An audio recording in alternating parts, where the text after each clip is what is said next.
نحمده ونصلي على رسوله الكريم اما بعد فاعوذ بالله من الشيطان الرجيم بسم الله الرحمن الرحيم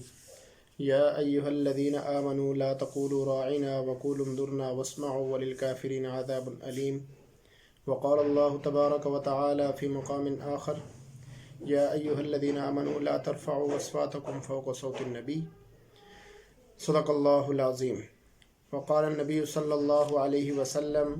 لا يؤمن أحدكم حتى أكون أحب إليه من والده وولده والناس أجمعين صدق الله العظيم۔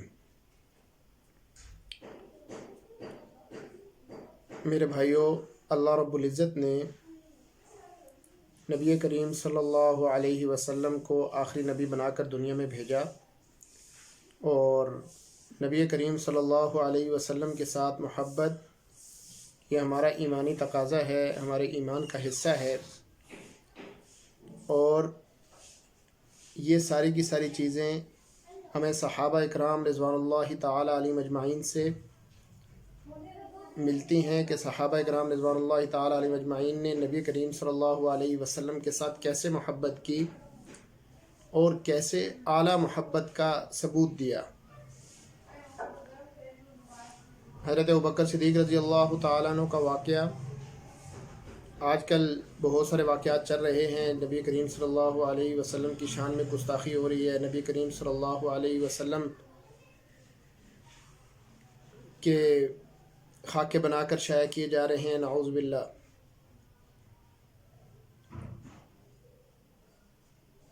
حضرت ابوبکر صدیق رضی اللہ تعالی عنہ کا واقعہ ہمارے سامنے ہے۔ حضرت ابوبکر صدیق رضی اللہ تعالی عنہ کے والد محترم ابو قحافہ رضی اللہ تعالی عنہ، جو اس وقت مسلمان نہیں ہوئے تھے، انہوں نے ایک دفعہ نبی کریم صلی اللہ علیہ وسلم کی شان میں کچھ نازیبہ الفاظ کہے جو حضرت ابوبکر صدیق رضی اللہ تعالیٰ عنہ کو سخت ناگوار گزرے۔ تو ابوبکر صدیق رضی اللہ تعالیٰ عنہ نے اپنے والد محترم کے منہ پر تھپڑ مار دیا۔ تو ابو قحافہ رضی اللہ تعالیٰ عنہ نبی کریم صلی اللہ علیہ وسلم کے پاس تشریف لائے، اور نبی کریم صلی اللہ علیہ وسلم سے فرمایا کہ ابوبکر نے مجھے تھپڑ مارا ہے۔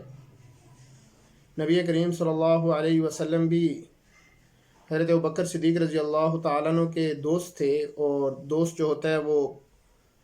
دوسرے دوست کو پہچانتا ہے، اس کی عادات کو پہچانتا ہے، تحمل مزاج آدمی ہے،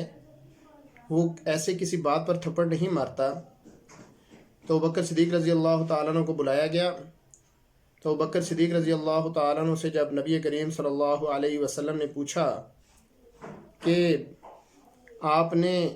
اپنے والد کے منہ پر تھپڑ کیوں مارا، تو ابوبکر صدیق رضی اللہ تعالیٰ عنہ کا جواب جو آج ہمارے لیے بھی ہے، اور نبی کریم صلی اللہ علیہ وسلم کی اس حدیث، نبی کریم صلی اللہ علیہ وسلم نے جو حدیث بیان کی ہے، لا یؤمن احدکم حتی اکون احب الیہ من والدہ وولدہ والناس اجمعین، کہ اس وقت تک کوئی مومن، تم میں سے کوئی ایک بھی اس وقت تک مومن نہیں ہو سکتا جب تک کہ وہ اپنے اولاد سے زیادہ، اپنے والدین سے زیادہ، تمام لوگوں سے زیادہ نبی کریم صلی اللہ علیہ وسلم سے محبت کرنے والا نہ ہو، اس وقت تک وہ کامل مومن نہیں ہو سکتا۔ تو ابوبکر صدیق رضی اللہ تعالیٰ نے فرمایا کہ میرے والد نے آپ کی شان میں نازیبہ الفاظ کہے تھے، جس کی وجہ سے میں نے ان کے منہ پر تھپڑ مارا۔ اگر اس وقت میرے ہاتھ میں تلوار ہوتی تو میں اپنے والد کا سر قلم کر سکتا تھا۔ اور اسی طرح حضرت عمر رضی اللہ تعالیٰ عنہ کا واقعہ بھی ہے کہ ایک یہودی اور ایک منافق جو ان دونوں کے درمیان میں کسی بات پر جھگڑا تھا، تو وہ دونوں کے دونوں، یہودی جو تھا اور وہ نبی کریم صلی اللہ علیہ وسلم کے پاس تشریف لائے، اور انہوں نے نبی کریم صلی اللہ علیہ وسلم سے آ کر کہا کہ آپ ہمارے درمیان فیصلہ فرما دیجیے۔ تو نبی کریم صلی اللہ علیہ وسلم نے اس یہودی کے حق میں فیصلہ کر دیا، کیونکہ فیصلہ اسی کے حق میں جاتا تھا۔ تو منافق نے کہا کہ میں تو اس بات کو نہیں مانتا۔ حضرت عمر رضی اللہ تعالیٰ عنہ کے پاس چلتے ہیں، اور حضرت عمر رضی اللہ تعالیٰ عنہ سے جا کر اپنی بات کا فیصلہ کرواتے ہیں۔ تو وہ یہودی نے کہا ٹھیک ہے۔ جب یہودی اور منافق دونوں حضرت عمر رضی اللہ تعالیٰ عنہ کے پاس تشریف لے گئے، چلے گئے، اور وہاں پر جا کر انہوں نے حضرت عمر رضی اللہ تعالیٰ عنہ سے کہا کہ عمر ہمارے درمیان فیصلہ فرما دیجئے۔ تو جو یہودی تھا اس نے حضرت عمر رضی اللہ تعالیٰ عنہ سے کہا کہ ہم پہلے نبی کریم صلی اللہ علیہ وسلم سے فیصلہ کروا کر آ رہے ہیں، اور نبی کریم صلی اللہ علیہ وسلم نے میرے حق میں فیصلہ کیا ہے۔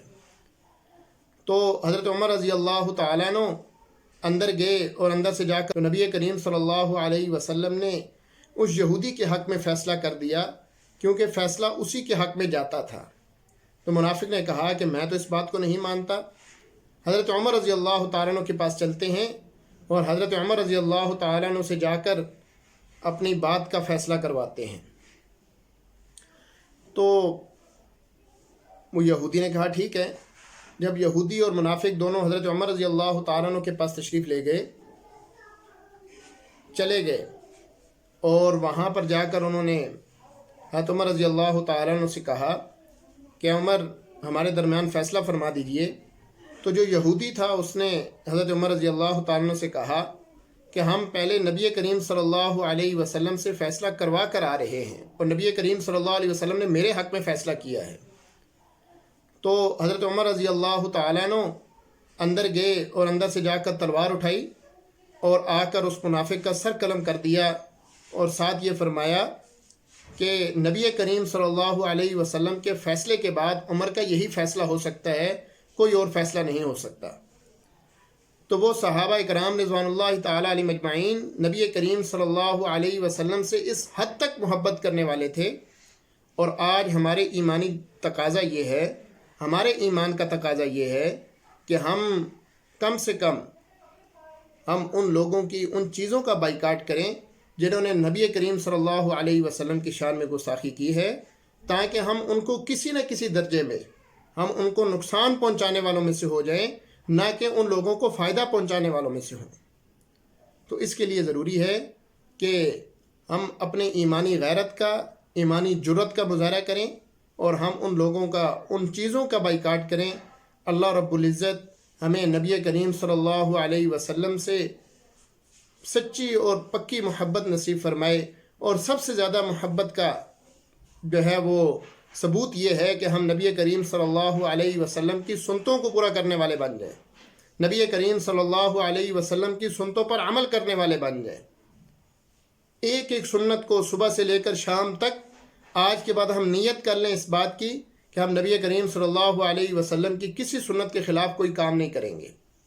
ہماری ضرورت بھی پوری ہو جائے گی، نبی کریم صلی اللہ علیہ وسلم کی سنت بھی پوری ہو جائے گی، اور سنت پوری کرنے کا ثواب ہمیں الگ سے ملے گا۔ اللہ رب العزت سے دعا ہے، اللہ رب العزت مجھے اور آپ کو اور تمام مسلمانوں کو نبی کریم صلی اللہ علیہ وسلم کی سنتوں کو پورا کرنے والا بنائے۔